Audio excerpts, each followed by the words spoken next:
Hello दोस्तों। Horror domain Hindi channel में आप सभी का बहुत बहुत स्वागत है। दोस्तों, आज मैं लेकर आया हूँ मेरे सब्सक्राइबर की भेजी एक बिल्कुल सच्ची भूतिया घटना। तो अपना हेडफोन्स लगाइए और बने रहिए इस कहानी के अंत तक। मेरा नाम अर्पिता है और मैं पेशे से एक नर्स हूँ।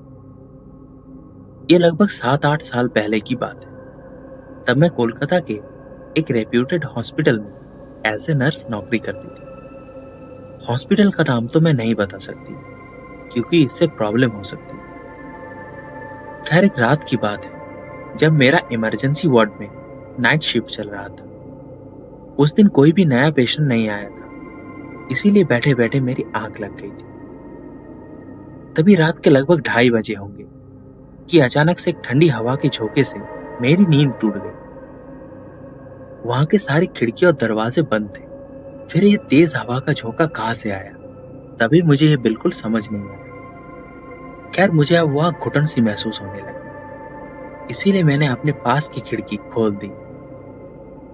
खिड़की खोल देने के कुछ देर बाद से ही मुझे फूल और चंदन की महक आने लगी। लेकिन अजीब बात तो ये था कि उस हॉस्पिटल के आसपास फूल या चंदन का कोई बागीचा था ही नहीं, क्योंकि हॉस्पिटल में अक्सर कुछ ऐसे पेशेंट्स भी आते थे जिनको फूलों से एलर्जी हो।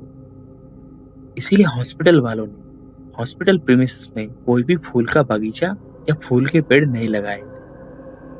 खैर, इन सब चीजों में मैंने ज्यादा ध्यान नहीं दिया और चुपचाप जाके बैठ गई। फूल और चंदन की खुशबू से वो कमरा महकने लगा था। फिर अचानक से मुझे ऐसा लगने लगा कि कोई मुझे देख रहा है, और तभी मेरी नजर उस खिड़की पर पड़ी। खिड़की पर नजर घुमाते ही मैंने जो देखा वो देखकर मेरा खून जम गया। मैं अब डर से कांपने लगी। मेरे हाथ पैर बिल्कुल सुन्न पड़ गए और वहां पर बेहोश हो गई। अगली सुबह होश आते ही मैं अपने घर चली गई। फिर अगले 3 दिनों तक मैं तेज बुखार से जूझती रही। उस रात का वो भयानक मंजर बार बार मेरी आंखों के सामने आ रहा था। मैं चाहकर भी उस घटना को भुला नहीं पा रही थी। फिर 3 दिनों बाद जब मेरी तबीयत पर सुधार आया, तब मैंने फिर से जॉब ज्वाइन किया, और उसी दिन मैंने हॉस्पिटल मैनेजमेंट के पास मेरी ड्यूटी इमरजेंसी वार्ड छोड़कर कहीं और देने के लिए अर्जी रखी। उस रात को मेरी बेहोश होने की बात अब पूरी हॉस्पिटल में आग की तरह फैल गई थी। तभी वहां के मैनेजर ने मुझसे पूछा कि तुमने उस रात को क्या देखा था कि जिसके कारण तुम इतना डर गई थी और डर के मारे तुम बेहोश हो गई थी। तुम तो सालों से नौकरी कर रही हो। खैर, फिर मैंने ना चाहते हुए भी उस रात की सारी घटना उन्हें बता दी। मेरी सारी बात सुनकर वहां का मैनेजर और पूरा स्टाफ बिल्कुल तंग रह गया था। दरअसल दोस्तों, कुछ दिन पहले ही हमारी हॉस्पिटल के इमरजेंसी वार्ड में एक पेशेंट आया था। वो एक औरत थी। उस औरत की उम्र लगभग 30-35 साल होगी, और वो एक बर्न पेशेंट था, यानी उनका बॉडी आग से पूरा जल गया था। वो शायद एक सुसाइड केस था। वो बर्न पेशेंट यानी वो औरत दर्द से बिल्कुल कतरा रही थी। उनका बॉडी लगभग 80-90% बर्न हो गया था, और जनरली इस हालत में पेशेंट को बचाया नहीं जा सकता है।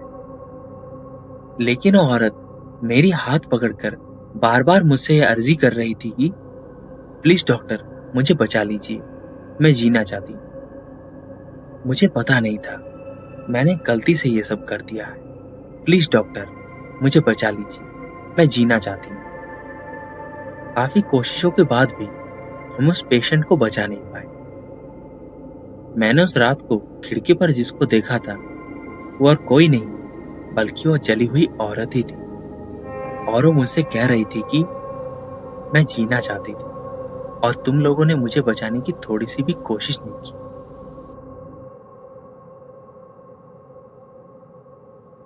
तो ये था दोस्तों मेरे सब्सक्राइबर की भेजी एक बिल्कुल सच्ची हॉरर स्टोरी।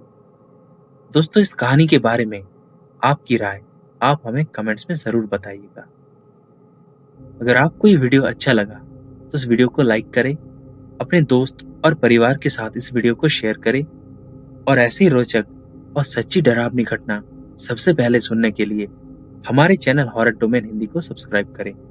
मिलते हैं आपसे अगली वीडियो में कुछ ऐसी रोचक और सच्ची डरावनी घटनाओं के साथ। तब तक के लिए जय श्री कृष्ण।